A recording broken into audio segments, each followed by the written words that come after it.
اس کا عنوان ہے اقوال صحابہ کی حجیت۔ امید کرتا ہوں بھائی نوٹ بھی کریں گے۔ ایک وعدہ میں نے استاد محترم سے کیا ہے، ہم انشاءاللہ ویڈیو نہیں بنائیں گے، آڈیو ریکارڈنگ کریں گے، ویڈیو کوئی بھائی نہیں بنائے گا انشاءاللہ۔ اس کا آپ نے بھی پاسداری کرنی ہے، خیال بھی رکھنا۔ اللہ پاک آپ کو جزاک خیر اللہ فرمائے۔ بارک اللہ فیکم۔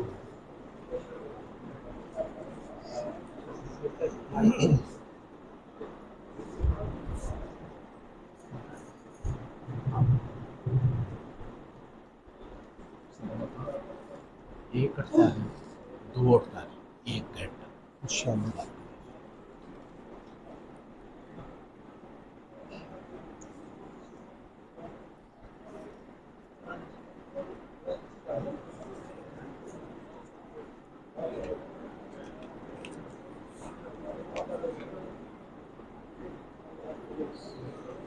إن الحمد لله نحمده ونستعينه ونستغفره ونعوذ بالله من شرور أنفسنا ومن سيئات أعمالنا، من يهده الله فلا مضل له ومن يضلل فلا هادي له، وأشهد أن لا إله إلا الله وحده لا شريك له، وأشهد أن محمدا عبده ورسوله۔ يا أيها الذين آمنوا اتقوا الله حق تقاته ولا تموتن إلا وأنتم مسلمون۔ يا أيها الناس اتقوا ربكم الذي خلقكم من نفس واحدة وخلق منها زوجها وبث منهما رجالا كثيرا ونساء، واتقوا الله الذي تساءلون به والأرحام إن الله كان عليكم رقيبا۔ يا أيها الذين آمنوا اتقوا الله وقولوا قولا سديدا يصلح لكم أعمالكم ويغفر لكم ذنوبكم، ومن يطع الله ورسوله فقد فاز فوزا عظيما۔ أما بعد فإن خير الحديث كتاب الله، خير الهدي هدي محمد، وشر الأمور محدثاتها، وكل محدثة بدعة، وكل بدعة ضلالة۔ أعوذ بالله من الشيطان الرجيم۔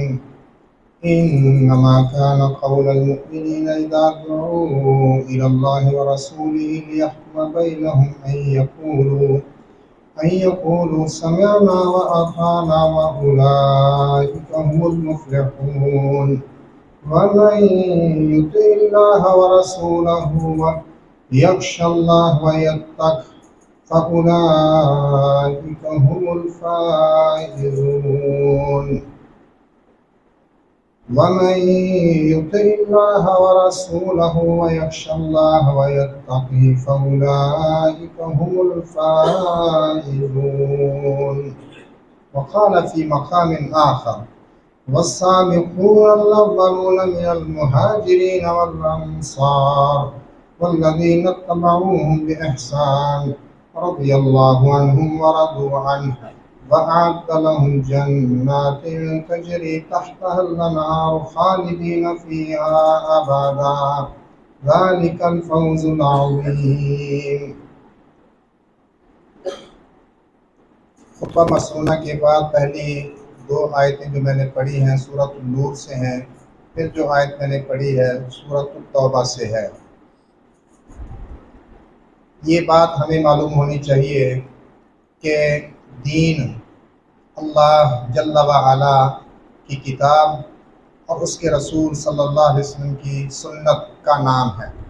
اسی میں فلاح و بہبود، کامیابی اور کامرانی ہے۔ صحابی کا قول حجت نہیں، لیکن اس سے یہ لازم نہیں آتا کہ ان کی اس سے تنقیص ہوتی ہے۔ جب ہم یہ بات کریں کہ صحابی کا قول حجت نہیں دین میں، تو اس سے اس کی شان کے اندر، کسی صحابی کی شان کے اندر، صحابہ کی شان کے اندر تنقیص نہیں آتی، نہ ہی ان کے فہموں پر کوئی تان آتا ہے۔ بہت بڑا فرق ہے کہ آدمی کی بہت زیادہ فضیلت ہے۔ اس چیز کے درمیان بہت بڑا فرق ہے، ایک ہے کہ آدمی بڑا صاحب فضل ہے، دوسرا ہے کہ اس کی بات حجت نہیں۔ صحابہ کرام کا مقام بہت زیادہ ہے، لیکن ان کے اقوال دین میں حجت نہیں ہے۔ جو حضرات یہ بات کرتے ہیں کہ صحابہ کرام کے اقوال حجت ہیں، پہلی بات ہم ان سے یہ کہیں گے کہ آیا صحابہ کے یا صحابی کا قول نبی صلی اللہ علیہ وسلم کے زمانے میں حجت تھا، یا قول صحابی نے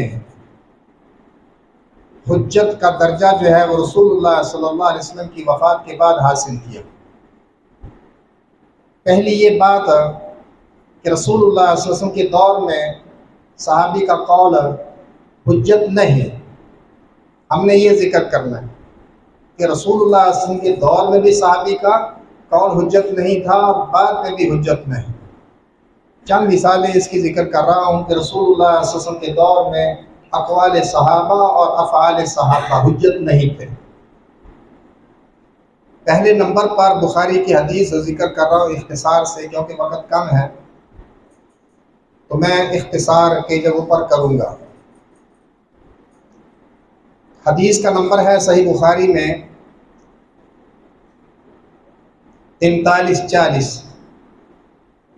یہ وہ انصاری صحابی جن کو اللہ کے رسول صلی اللہ علیہ وسلم نے ایک لشکر پر امیر مقرر کیا تھا، تو وہ اپنے ساتھیوں کو دوران سفر کیا حکم دے بیٹھے؟ فَاجْمَعُوا لِي حَطَبًا فَجَمَعُوا فَقَالَ أَوْقِدُوا نَارًا فَأَوْقَدُوهَا فَقَالَ ادْخُلُوهَا۔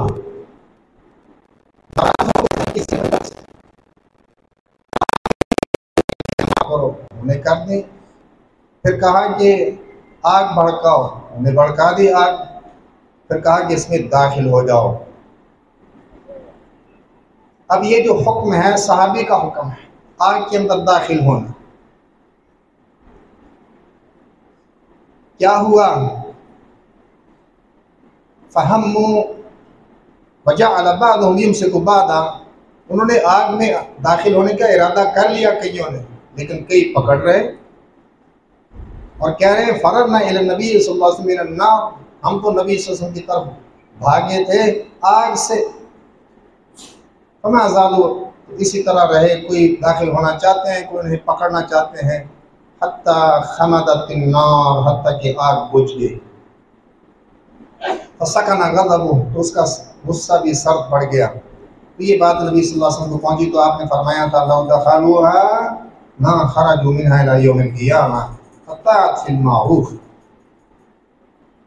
تو صحابی کے حکم پر عمل کر کے وہ آگ میں داخل ہو جاتے ہیں، قیامت تک چلتے رہتے، قیامت تک جلتے رہتے۔ دوسری حدیث بخاری میں 3991 نمبر پر ہے، سبیعہ بنت حارث الاسلمیہ، ان کے خامد فوت ہو گئے تھے، بدری صحابی تھے، حجۃ الوداع میں فوت ہوئے، وہ حاملہ تھیں۔ ان کی وفات کے بعد وضع حمل ان کا ہوا تو فلما تعلت بالنفاسها، جب وہ اپنے نفاس سے نکلیں، تجملت الخطاب، کوئی زیب و زینت لگائی، کئی دیکھنے والے آ جاتے ہیں، کوئی خواتین، کوئی پوچھنے والے۔ ابو السنابل بن باقق ان کے پاس آئے، بنو عبدالدار کے آدمی ہیں، ان سے کہا ما لی اراک تجملت الخطاب ترجین النکاح فإنك والله ما أنت بناكح حتى تمر عليك 4 أشهر و10۔ یہ صحابی کا قول ہے، ابو السنابل بن باقق کا، نبی صلی اللہ علیہ وسلم کے دور میں۔ پس بے شک تو واللہ تو بالکل نکاح نہیں کر سکتی حتیٰ کہ تجھ پر 4 مہینے 10 راتیں گزر جائیں۔ سبیہ کہتی ہیں تو جب اس نے یہ بات مجھے کہی، میں نے جمع تو علی ثیابی، اپنے آپ پر کپڑے اپنے جمع کیے۔ گھر میں اور طرح آدمی ہوتا ہے، باہر جانا ہو اور طرح پر لباس پہنتا ہے، خصوصاً خواتین پردہ کر کے جانا ہے۔ حین امسیت، جب میں نے شام کی۔ اللہ کے رسول صلی اللہ علیہ وسلم کے پاس آئے، آپ سے اس بارے میں پوچھا، فافتانی بانی قد حللت حین وضعت حملی، آپ نے مجھے فتویٰ دیا کہ جب میں نے اپنا وضع کیا تو میں حلال ہو چکی ہوں۔ تو وضع حمل کے بعد فوراً شادی ہو سکتی ہے۔ وَأَمَرَنِي بِالتَّزَوُّجِ إِن بَدَا، شادی کرنا چاہتی ہو کر سکتے ہیں، آپ نے مجھے حکم دیا۔ ابو السنابل بن باقق کا فتویٰ نہیں چلا، ان کا قول نہیں چلا۔ تیسری بات، وہ جو ملازم اور مزدور تھا، یہ حدیث 2695 نمبر پر بخاری میں ہے، ابو ہریرہ اور زید بن خالد الجہنی رضی اللہ عنہما سے دو آدمیوں کا جھگڑا تھا، ایک اعرابی کا اور ایک دوسرا آدمی۔ نبی صلی اللہ علیہ وسلم کے پاس آئے تھے، اقض بیننا بکتاب اللہ۔ اس اعرابی نے کہا کہ بے شک میرا بیٹا اس کے پاس ملازم تھا تو اس نے اس کی بیوی کے ساتھ بدکاری کی۔ فقالوا لی علی ابنک الرجم، لوگوں نے مجھے بتایا، وہ بتانے والے کون تھے؟ صحابہ۔ کیا بتایا لوگوں نے، کیا کہا مجھے؟ علی ابنک الرجم، تیرے بیٹے پر رجم ہے۔ اختصار سے کام دے رہا ہوں۔ اللہ کے رسول صلی اللہ علیہ وسلم نے کیا فرمایا تھا؟ یہ جان بخشی کے لیے، بیٹے کی جان بخشی کے لیے ایک باندی 100 بکریاں دے دی تھی۔ فرمایا اما الولیدۃ والغنم فرد علیک، رہی وہ باندی اور بکریاں تو وہ تجھے واپس ملے گی۔ وعلی ابنک جلد 100 وتغریب عام، اور تیرے بیٹے پر 100 کوڑے ہیں اور 1 سال کی جلاوطنی، کیونکہ یہ کمبارہ تھا، وہ عورت دوسری جو ہے وہ شادی شدہ تھی۔ فرمایا وَأَمَّا أَنْتَ يَا أُنَيْسُ لِرَجُلٍ، ایک آدمی جن کا نام انیس تھا، ان سے آپ نے فرمایا فَقْدُ عَلَى امْرَأَتِ هَذَا، صبح و سویرے اس آدمی کی بیوی کے پاس جانا، فَرْجُمْهَا، تو اس سے رجم کر دینا۔ دوسری روایت میں یہ لفظ بھی ہے کہ اگر وہ اعتراف کر لے تو رجم کر دینا، اس نے اعتراف کیا، رجم کر دیا۔ لوگوں کی بات، صحابہ کی بات نہیں چلی کہ کمارہ اگر برائی کرے تو کیا ہے، رجم۔ اللہ کے رسول صلی اللہ علیہ وسلم نے کیا سزا بتائی کہ تیرے بیٹے پر 100 کوڑے، 1 سال کی جلاوطنی ہے۔ چوتھی بات ذکر کر رہا ہوں، بخاری سے 5063 نمبر حدیث ہے۔ وہ 3 آدمی جنہوں نے رسول اللہ صلی اللہ علیہ وسلم کی عبادت کے بارے میں پوچھا تھا، انس بن مالک کی یہ حدیث رضی اللہ عنہ موجود ہے، جو نبی صلی اللہ علیہ وسلم کی ازواج مطہرات کے گھروں کی طرف آئے تھے۔ یسألون عن عبادت النبی صلی اللہ علیہ وسلم، پوچھا تھا نبی صلی اللہ علیہ وسلم کی عبادت کے بارے میں پوچھتے تھے۔ جب ان کو بتایا گیا کأنہم تخالوہا، انہوں نے کم سمجھا آپ کی عبادت کو۔ کیا کہا تھا ان میں سے ایک نے، اما انا فإنی اصلی اللیل ابدا، میں ہمیشہ رات کی عبادت کرتا۔ دوسرے نے کہا انا اصوم الدہر ولا افطر، میں ہمیشہ روزہ رکھوں گا، ناگا نہیں کروں گا۔ ایک نے کہا اما واللہ، ایک نے کہا انا اعتزل النساء فلا اتزوج ابدا، میں عورتوں سے علیحدہ رہوں گا تو کبھی شادی نہیں کروں گا۔ یہ اقوال صحابہ تھے، 3 صحابیوں کے اقوال تھے علیحدہ علیحدہ۔ اللہ کے رسول صلی اللہ علیہ وسلم تشریف لائے تو فرمایا انتم الذین قلتم کذا و کذا، تم ہی ہو جنہوں نے ایسے ایسے کہا تھا۔ اما واللہ، توجہ سے سنو، اللہ کی قسم، انی لاخشاکم للہ واتقاکم بہ واتقاکم لہ لیکنی اصوم وافطر واصلی وارقد واتزوج النساء فمن رغب عن سنتی فلیس منی۔ توجہ سے سنو، واللہ بے شک میں البتہ تم سب سے زیادہ میرے اندر اللہ کی خشیت ہے اور تم سب سے میں اس سے زیادہ ڈرنے والا ہوں، لیکن اس کے باوجود میں روزہ رکھتا ہوں اور چھوڑتا بھی ہوں، اور میں نماز پڑھتا ہوں اور سوتا بھی ہوں، اور میں عورتوں سے شادی بھی کرتا ہوں۔ جس نے میری سنت سے اعراض کیا تو وہ مجھ سے نہیں۔ 5ویں چیز پیش کر رہا ہوں صحیح مسلم سے، 1114 نمبر حدیث ہے۔ یہ عام الفتح، فتح مکہ والا سال ہے۔ مکہ کی طرف اللہ کے رسول صلی اللہ علیہ وسلم نکلے تھے۔ قرا الغمیم ایک جگہ ہے، روزہ رکھا ہوا تھا، یہاں پہنچ کر روزہ چھوڑ دیا۔ آپ کو یہ بھی بتایا گیا تھا ان بعض الناس ان الناس قد شق علیہم الصیام، کہ بعض لوگوں پر روزہ گراں گزرا ہے، مشکل ہو گیا روزہ رکھنا ان کے لیے۔ وَإِنَّمَا يَنظُرُونَ فِي مَا فَعَلْ، وہ دیکھ رہے ہیں صرف کہ آپ کیا کرتے ہیں۔ فَدَعَا بِقَدَحٍ مِّن مَّاءٍ بعد العصر، شروع دن کی بات بھی نہیں ہے، عصر کے بعد کی بات ہے، وقت تھوڑا رہ جاتا ہے مغرب میں، روزہ کھولنے میں۔ منگوایا پانی کا برتن، تو آپ نے پانی نوش فرمایا۔ پھر جنہوں نے روزہ نہیں چھوڑا، روزہ رکھا تھا، اس کے بعد بھی اللہ مشکل ہو رہا تھا، آپ کو بتایا گیا ان بعض الناس قد صام، بے شک بعض لوگوں نے ابھی تک روزہ رکھا ہوا ہے، تو فرمایا اولئک العصاة، اولئک العصاة، یہی نافرمان ہیں، یہی نافرمان ہیں۔ وہ صحابہ تھے، ان کا قول اور فعل کہ مشقت کی صورت میں بھی روزہ رکھنا ہے، توڑنا نہیں، ان کی نہیں چلی۔ چھٹی بات ذکر کر رہا ہوں بخاری سے 2312 نمبر حدیث ہے ابو سعید خدری کی۔ بلال نبی صلی اللہ علیہ وسلم کے پاس برنی کھجوریں لے کر آئے، تو نبی صلی اللہ علیہ وسلم نے ان سے پوچھا من عین ھذا، یہ کہاں سے؟ بلال نے کہا ہمارے پاس کوئی رتی کھجوریں تھیں،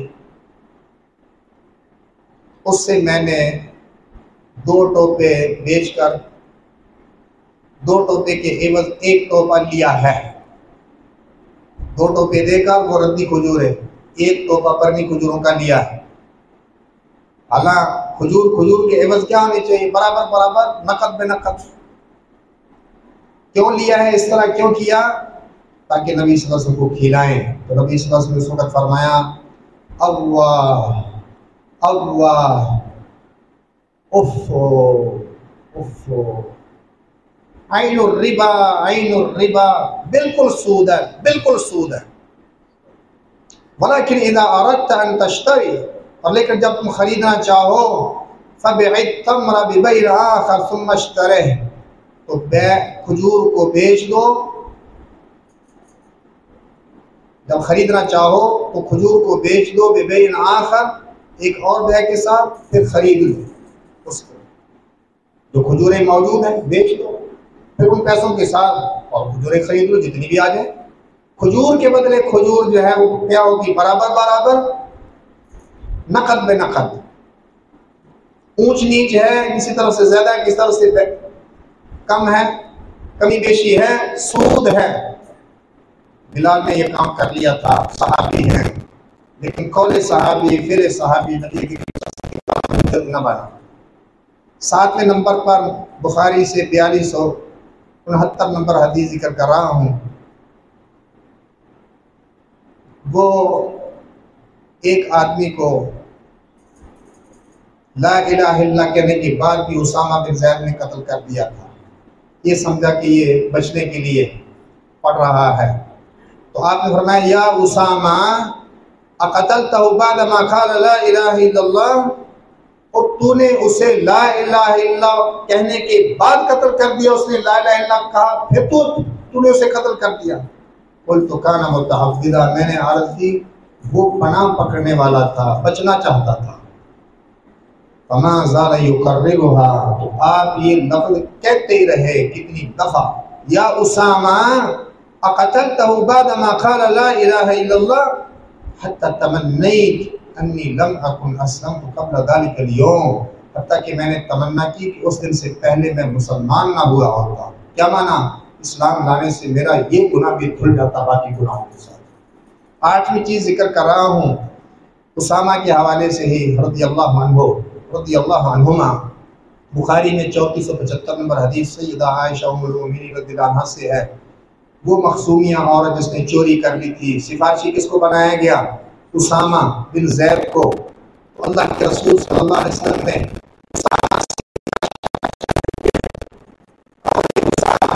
سفارش فرمایا اتشفع فی حد من حدود اللہ، کہ اللہ کی حدود میں سے ایک حد کے متعلق سفارش کر رہے ہوں. اور 9ویں چیز ذکر کر رہا ہوں بخاری سے 5705 نمبر حدیث. بعض صحابہ نے وہ 70,000 جو بلا حساب جنت میں جائیں گے ان کے بارے میں کوئی نظریہ اپنا لیا تھا. ان کا قول تھا کہ یہ 70,000 جو بلا حساب جائیں گے کون لوگ ہوں گے، لیکن ان کی نہ چلی، ان کا قول نہ چلا.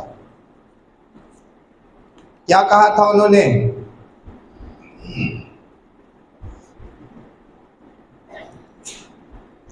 نحن الذین آمنا باللہ واتبعنا رسولہ.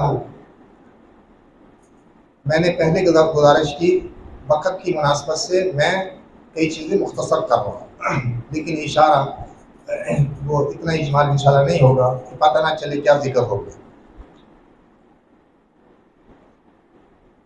بعض نے کیا کہا نبی کریم صلی اللہ علیہ وسلم نے تو یہ چیز بیان فرما کر ثم دخل ولم یبین لهم، آپ اندر چلے گئے تھے اور ان کے لیے کھول کر بیان نہیں کیا تھا کہ وہ کون لوگ ہیں. فافاض القوم، تو لوگ بحث و تمہیز میں پڑ گئے. کئیوں نے کیا کہا؟ نحن الذین آمنا باللہ واتبعنا رسولہ، ہم ہی وہ لوگ ہیں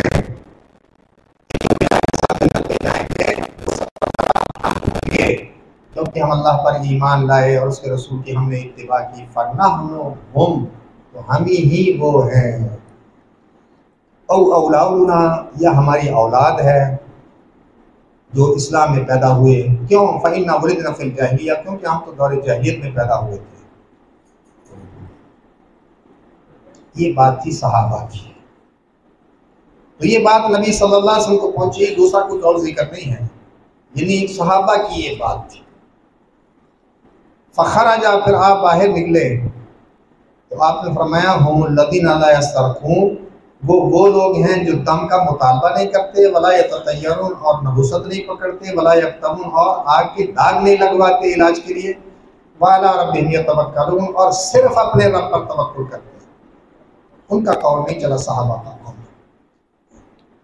10ویں اور آخری بات اس حوالے سے یہ ذکر کر رہا ہوں کہ اقوال صحابہ اور افعال صحابہ رسول اللہ صلی اللہ علیہ وسلم کے دور میں حجت نہیں تھے. یہ بخاری میں 6106 نمبر حدیث ہے. معاذ بن جبل رضی اللہ عنہ کے بارے میں معروف ہے، نماز پڑھاتے تھے اپنی قوم کو. عشاء کی نماز اس میں سورۃ البقرہ انہوں نے شروع کر لی تھی. فتجوز الرجل فصلی صلاۃ خفیفہ، تو ایک آدمی نے اختصار کیا، ہلکی سے نماز علیحدہ سے اس نے پڑھ لی تھی. تو یہ بات معاذ کو پہنچی کہ ایک آدمی جماعت سے علیحدہ ہو کر اس نے ہلکی نماز پڑھ لی تھی اپنی علیحدہ. تو فرمایا انہ منافق، یہ قول صحابی ہے. اس آدمی کے بارے میں معاذ بن جبل رضی اللہ عنہ نے کیا فرمایا؟ انہ منافق، کہ بے شک وہ منافق ہے. اس آدمی کو یہ بات پہنچی کہ معاذ بن جبل رضی اللہ عنہ نے میرے بارے میں یہ لفظ بولے ہیں. تو نبی صلی اللہ علیہ وسلم کے پاس آئے تو کہا یا رسول اللہ ان قوم نعمل بایدینا ونسقی بنوادہنا، بے شک ہم ایسے لوگ ہیں اپنے ہاتھ سے کام کاج کرتے ہیں اور ونسقی بنوادہنا، اور اپنے راہٹوں کے ساتھ پانی پلاتے ہیں، کنوؤں کے ساتھ کنووں کے ذریعے پلاتے تھے راہٹ کنویں سے.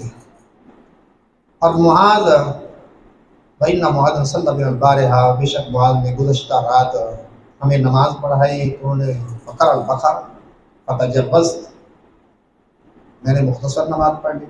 فزعم انی منافق، تو انہوں نے گمان کیا کہ میں منافق ہوں. تو نبی صلی اللہ علیہ وسلم فرمائے یا معاذ افتان انت، 3 مرتبہ فرمائے اقرا، تو پڑھ لیا کر والشمس وضحاها والشمس وضحاها وسبح اسم ربک الاعلی ونحوها، اور اس جیسی صورت. یہ پہلی بات. اس کا دوسرا جز کیا تھا کہ اگر کوئی کہے کہ نہیں نبی صلی اللہ علیہ وسلم کی وفات کے بعد اقوال صحابہ نے وہ ترقی کی اور وہ حجت بنے، تو یہ دعویٰ ایسا ہے کہ اس پر کوئی دلیل نہیں. کہ نبی صلی اللہ علیہ وسلم کے دور میں صحابہ کے اقوال حجت نہیں تھے، ہاں بعد میں ان کے اندر تقویت آئی صحابہ کے اقوال میں تو وہ بعد میں حجت بنے، اس پر کوئی دلیل نہیں ہے، یہ دعویٰ بلا برہان ہے۔ تو یہ دوسری بات ہوگی کہ نبی صلی اللہ علیہ وسلم کی وفات کے بعد بھی صحابہ کے اقوال حجت نہیں، جو کہتا حجت بعد میں بن گئے تھے، کوئی دلیل ان کے ذمہ ہے کہ پیش کریں۔ تیسری چیز پیش کر رہا ہوں، بعض صحابہ کے اقوال سے یہ چیز ملتی ہے کہ صحابہ کے اقوال حجت نہیں، وہ ایک دوسرے کے اقوال کو حجت نہیں مانتے، تو خود صحابہ کے اقوال اس چیز پر دال ہے کہ ان کے اقوال حجت نہیں۔ اس پر چند چیزیں میں ذکر کروں گا۔ پہلی چیز یہ ذکر کر رہا ہوں، اور اس سے پہلے دو چیزیں، کوئی اگر دعویٰ کرے کہ صحابہ کے تمام اقوال کے اندر حجت ہے، سارے اقوال صحابہ کے حق ہیں، اختلاف ہے کئی مسائل میں صحابہ کا، تو خواہ اختلاف ہے سارے صحابہ کے اقوال حق ہیں، تو یہ الجم بین النقیضین ہے۔ کوئی آدمی، کوئی صحابی اگر ایک چیز کو حلال کہے گا دوسرا حرام کہے گا، یہ دو نقیضوں کو جمع کرنا ہے۔ اور اگر کہے کہ نہیں حق ان اقوال میں سے ایک میں ہے، تو پھر باقی صحابہ کے اقوال تو اس نے چھوڑ دیے نا، باقی صحابہ کے اقوال تو اس نے چھوڑ دیے، کسی صحابی کے قول کو لے لیا جو دلیل کے مطابق ہے، کتاب و سنت کے مطابق، دوسرے اقوال صحابہ پھر ان کو چھوڑ دیا، وہ حجت پھر نہ بنے۔ اس حوالے سے پہلی چیز میں جو ذکر کر رہا ہوں کہ صحابہ کے اقوال ہی سے پتہ چلتا ہے کہ صحابہ کے اقوال حجت نہیں۔ پہلی چیز ذکر کر رہا ہوں صحیح بخاری سے 6736 نمبر حدیث، ابو موسیٰ اشعری رضی اللہ عنہ سے ایک مسئلہ پوچھا گیا وراثت کا، بنت ان بنت وابنت ابن و اخت، بیٹی، پوتی اور ایک بہن، یہ وراثہ ہے۔ ابو موسیٰ اشعری رضی اللہ عنہ نے فرمایا بیٹی کے لیے نصف ہے، بہن کے لیے نصف ہے۔ بات ابن مسعود فسیتابعنی، اور جاؤ جا کر ابن مسعود سے پوچھ لو، ان قریب وہ بھی میری مطابقت کرے۔ تو ابن مسعود سے پوچھا گیا، عبداللہ بن مسعود رضی اللہ عنہ سے، اور ساتھ ان کو بتایا گیا کہ ابو موسیٰ نے یہ بات کہی ہے، یہ فتویٰ دیا، اور ساتھ کیا کہا کہ ابن مسعود کے پاس جاؤ، ان سے جا کر پوچھو، ان قریب وہ بھی میری مطابقت کریں گے۔ تو عبداللہ بن مسعود نے کیا فرمایا، لقد ضللت اذا وما انا من المهتدین، تب تو میں گمراہ ہو گیا اور میں ہدایت پانے والوں سے نہیں ہوں گا اگر میں بھی یہ فتویٰ دوں، میں تو گمراہ ہو گیا تھا۔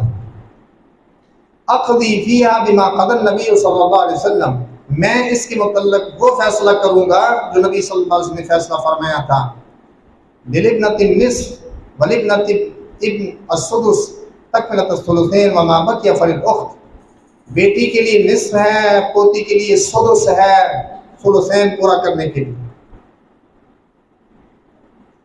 وما بقی فللأخت، اور جو بچ جائے وہ بہن کے لیے عصبہ بن گئی۔ تو ابو موسیٰ کے پاس ہم آئے تو ان کو ابن مسعود کی بات بتائی، فأخبرناہ بقول ابن مسعود، ابن مسعود کا قول بتایا۔ پہلے قول کس کا تھا؟ پہلے قول ابو موسیٰ اشعری کا تھا۔ تو ہم ابو موسیٰ کے پاس آئے، فأخبرناہ بقول ابن مسعود، تو ابن مسعود کا قول ان کو بتایا۔ فقال، تو ان کا قول آگے سے کیا تھا؟ ان کا قول کیا تھا؟ پھر ابو موسیٰ اشعری کا قول بدل گیا، فتویٰ بدل گیا۔ تو جب قول بدل جائے، فتویٰ بدل جائے، تو پھر حجت کس طرح چل بنے گی؟ فقال، تو انہوں نے فرمایا، لا تسالونی ما دام ھذا الحبر فیکم، مجھ سے مسئلہ نہ پوچھا کرو جب تک تم میں یہ بہت بڑا عالم موجود ہے، مجھ سے مسئلہ نہ پوچھا کرو۔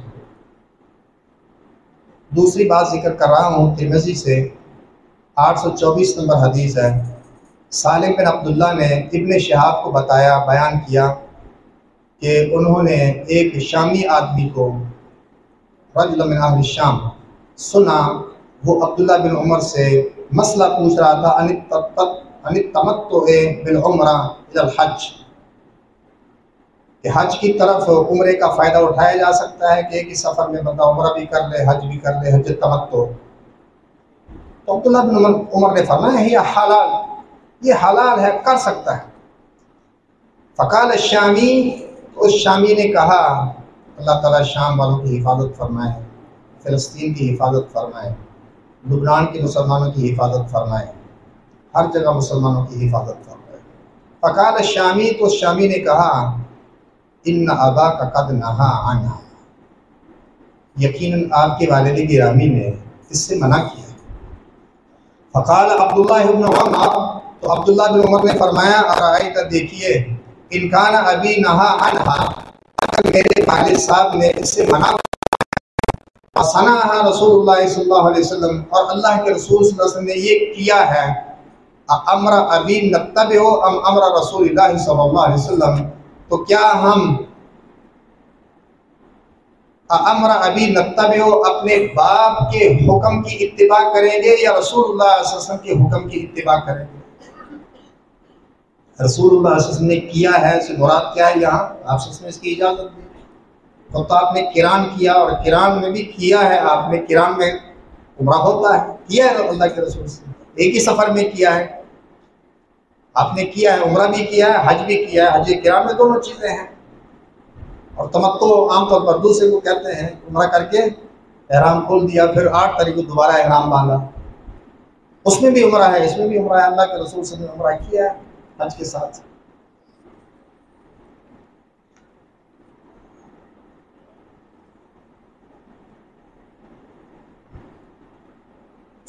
تو جب یہ بات عبداللہ بن عمر نے کہی، فقال الرجل، تو آدمی نے کہا بل امر رسول اللہ صلی اللہ علیہ وسلم، بلکہ رسول اللہ صلی اللہ علیہ وسلم کا جو حکم ہے، آپ کا جو فرمان ہے، اس کی ہم اتباع کریں۔ تو فرمایا لقد صنع رسول اللہ صلی اللہ علیہ وسلم، البتہ تحقیق اللہ کے رسول صلی اللہ علیہ وسلم نے یہ کیا ہے۔ اس حوالے سے دوسری چیز ذکر کر رہا ہوں، یہ مسئلہ جو ہے، یہ مسئلہ، ویسے یہ 2 باتیں ہو گئی، یہ ترتیب تو تیسری ہو جائے گی، لیکن مسئلہ چونکہ یہی ہے، یہ بخاری میں 45-18 نمبر پر ہے، اور مسلم میں 12-26 نمبر پر۔ مسلم کے الفاظ کس طرح ہیں؟ عمران بن حسین نے فرمایا رضی اللہ عنہ، نزلت آیت المتعۃ فی کتاب اللہ، یعنی متعۃ الحج، حج تمتع کی آیت اللہ کی کتاب میں نازل ہوئی، وَأَمَرَنَا بِهَا رسول اللہ صلی اللہ علیہ وسلم، اور اللہ کے رسول صلی اللہ علیہ وسلم نے ہمیں اس کا حکم دیا۔ ثم لم تنزل آیت تنسخ آیت متعۃ الحج، پھر کوئی آیت نہیں اتری جو حج کے متع کو، حج تمتع کو منسوخ کرے۔ وَلَمْ يَنْهَ عَنْهَا رسول اللہ صلی اللہ علیہ وسلم حتى مات، اور اللہ کے رسول صلی اللہ علیہ وسلم نے اس سے منع بھی نہیں فرمایا حتیٰ کہ آپ فوت ہو۔ قال رجل برأیہ بعد ما شاء، کسی آدمی نے اپنی رائے سے بات کر دی ہے، بعد میں جو اس نے چاہا اپنی رائے سے بات کر دی ہے، باقی کوئی آیت تو نازل نہیں ہوئی جو اس کو منسوخ کر دے، اس آیت کو، حج تمتع والی آیت کو، نہ ہی اللہ کے رسول صلی اللہ علیہ وسلم نے منع کیا آپ فوت ہو گئے، منع نہیں کیا۔ اب کسی آدمی نے بات کر دی ہے اس کے بارے میں منع والی، اپنی رائے سے بات کر دی ہے بات۔ اور تیسری چیز اس حوالے سے کیا ذکر کر رہا ہوں، بخاری سے 3772 نمبر حدیث ہے، ابو وائل نے فرمایا علی رضی اللہ عنہ نے عمار رضی اللہ عنہ کو بھیجا اور حسن رضی اللہ عنہ کو بھیجا الی الکوفہ، کوفہ کی طرف۔ علی رضی اللہ عنہ نے عمار اور اپنے بیٹے حسن کو کوفہ کی طرف بھیجا، لیستنفرہم، تاکہ ان کو نکلنے کا کہیں کہ نکلو لڑائی کے لیے۔ خطب عمار، تقریر عمار نے کی تھی. عمار نے خطبہ دیا رضی اللہ عنہ تو فرمایا انی لعالم انہا زوجتہ فی الدنیا والآخرہ، بے شک میں البتہ جانتا ہوں کہ بے شک سیدہ عائشہ رضی اللہ عنہا دنیا اور آخرت میں آپ صلی اللہ علیہ وسلم کی بیوی ہیں. ولیکن اللہ ابتلاکم، اور لیکن اللہ نے تمہاری آزمائش کی ہے لتتبعوہ او ایہا، کہ تم علی کی اتباع کرتے ہو یا عائشہ کی اتباع کرتے ہو. یہ امتحان اللہ کی طرف سے. دوسری روایت بخاری میں ہی موجود ہے 7100، وہاں لفظ ہیں لیعلم ایاہ تطیعون ام ہی، تاکہ وہ جانے، اللہ تعالیٰ معلوم کرے ایاہ تطیعون کہ تم علی کی اطاعت کرتے ہو، ام ہی یا عائشہ کی اطاعت کرتے ہو. صحابہ نے جو بھی ان کی اختلافات ہیں اس حوالے سے وہ اجتہاد کی بنا پر ہیں. اگر خطا کسی ایک فریق سے ہوئی ہے اور وہ سارے انشاءاللہ معذور ہیں. آیت میں پڑھ چکا ہوں رضی اللہ عنہم ورضوا عنہ. تو اطاعت لازم کس کی تھی؟ وقت کے حکمران کون ہے؟ سیدنا علی رضی اللہ عنہ. یہ آزمائش ہے، تم علی کی اطاعت کرتے ہو کہ یہ اختلاف ہے. ایک طرف کیا ہے کس کی بات مانی جائے علی کی، دوسری طرف اختلاف ہے کس کی بات مانی جائے. چوتھی بات ذکر کر رہا ہوں صحیح بخاری سے 111 نمبر روایت. ابو جحیفہ رضی اللہ عنہ نے فرمایا میں نے علی بن ابی طالب رضی اللہ عنہ سے کہا هل عندکم کتاب، کیا تمہارے پاس کوئی کتاب ہے؟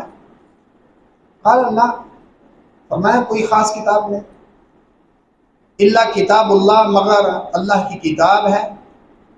کئی لوگ شاید اس وقت بھی کوئی ایسے تھے سمجھتے کہ کوئی خاص چیزیں علی رضی اللہ عنہ کے پاس موجود ہیں، علیحدہ کوئی کتاب نہیں. فرمایا کوئی کتاب ہمارے پاس نہیں مگر اللہ کی کتاب ہمارے پاس ہے.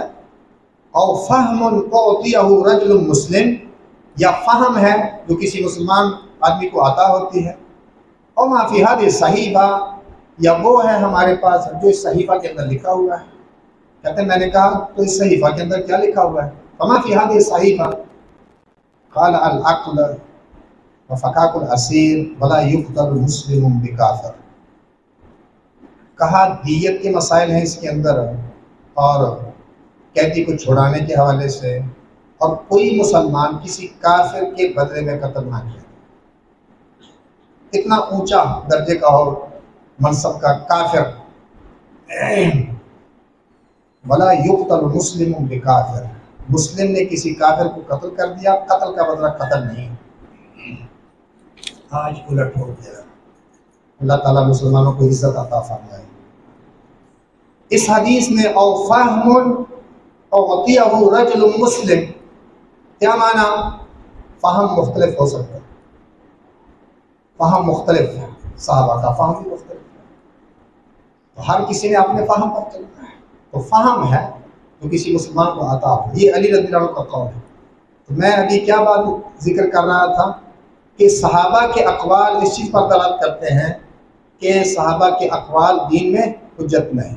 ایک کا فہم دوسرے کے لیے حجت نہیں، الا یہ کہ جس کے پاس کتاب و سنت سے دلیل موجود ہے اس کی بات، اس کا قول راجح ہو جائے گا، وہ حجت بن جائے گا.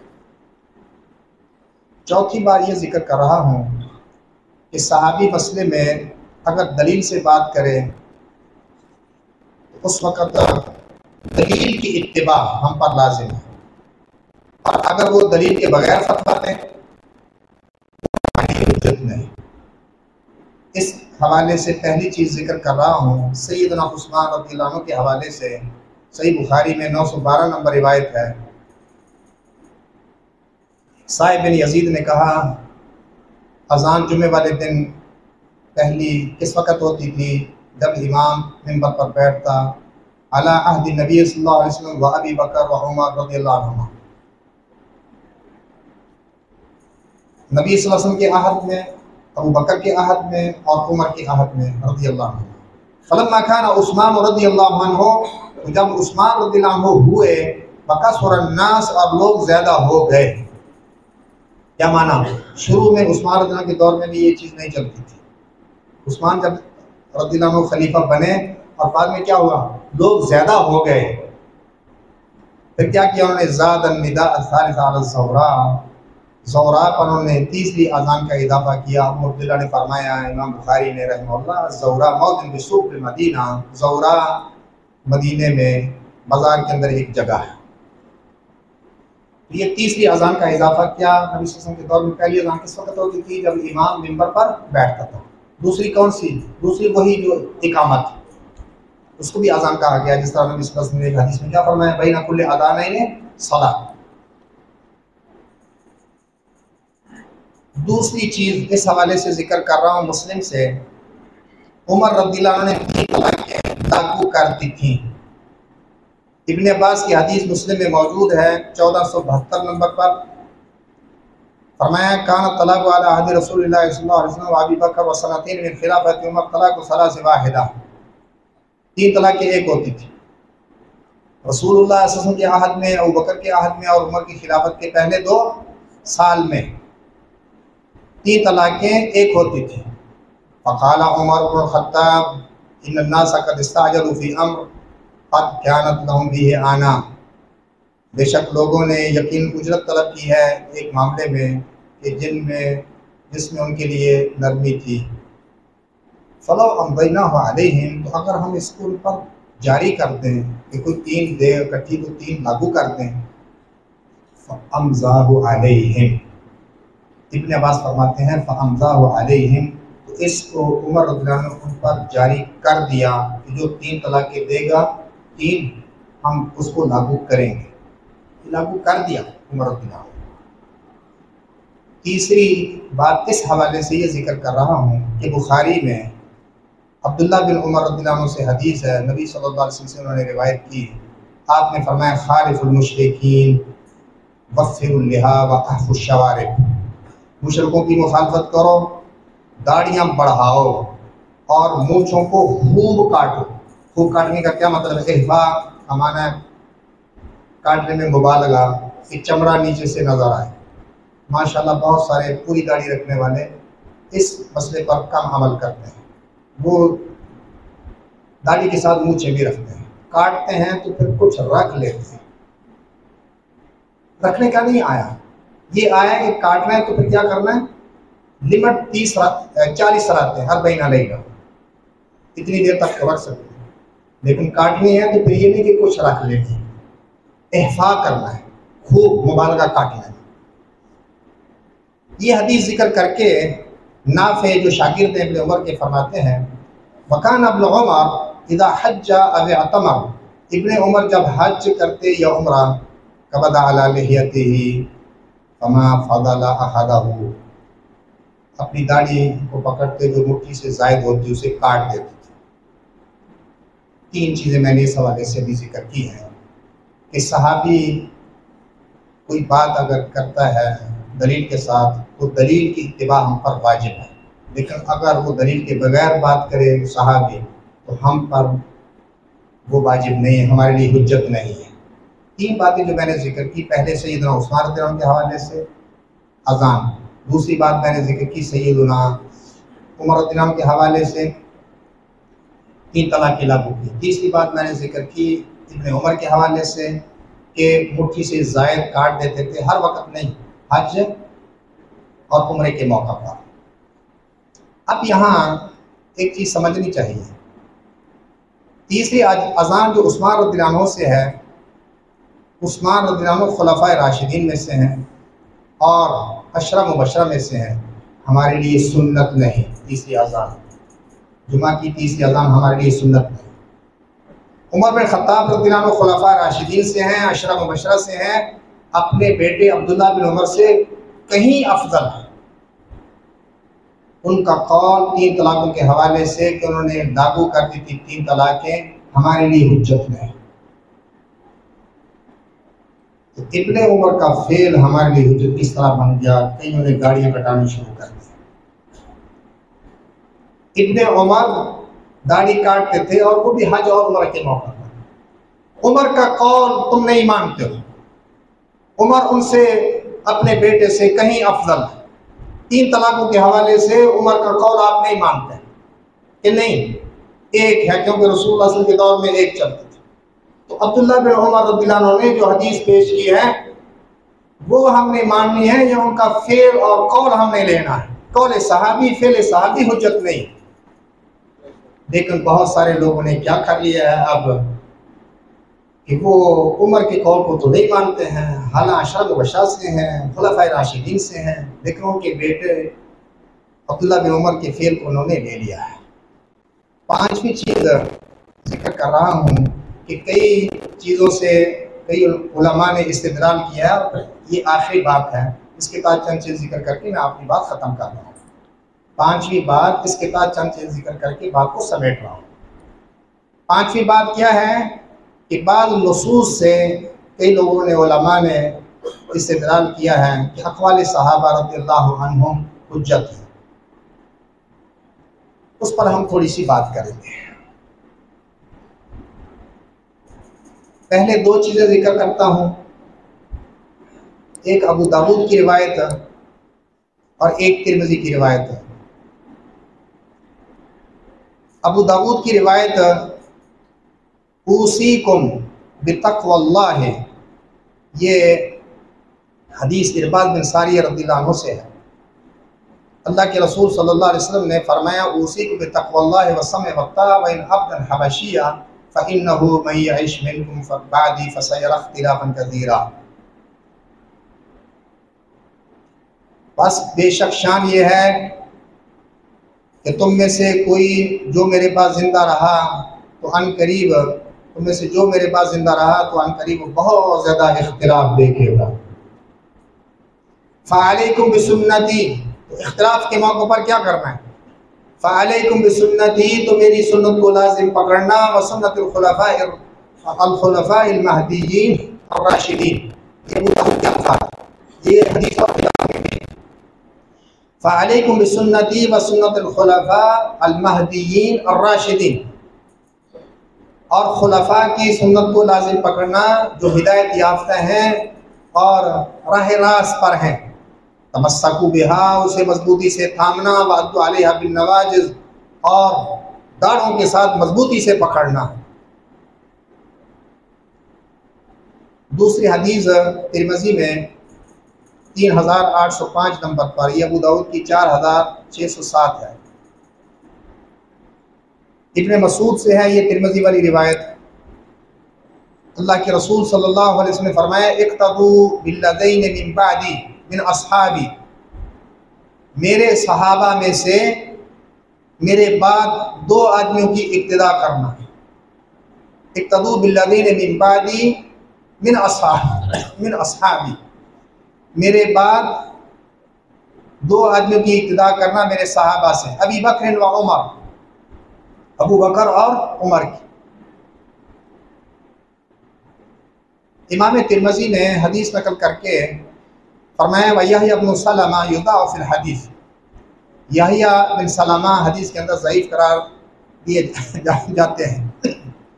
بعض علماء نے اس حدیث کو صحیح بھی کہا ہے، جس طرح شیخ البانی نے اس کو صحیح کہا۔ یہ حدیث، اس کا کیا جواب ہے کہ اللہ کے رسول صلی اللہ علیہ وسلم فرمائیں کہ میری سنت کو لازم پکڑنا، اور خلفاء جو المہدیین ہیں الراشدین ہیں ان کی سنت کو لازم پکڑنا۔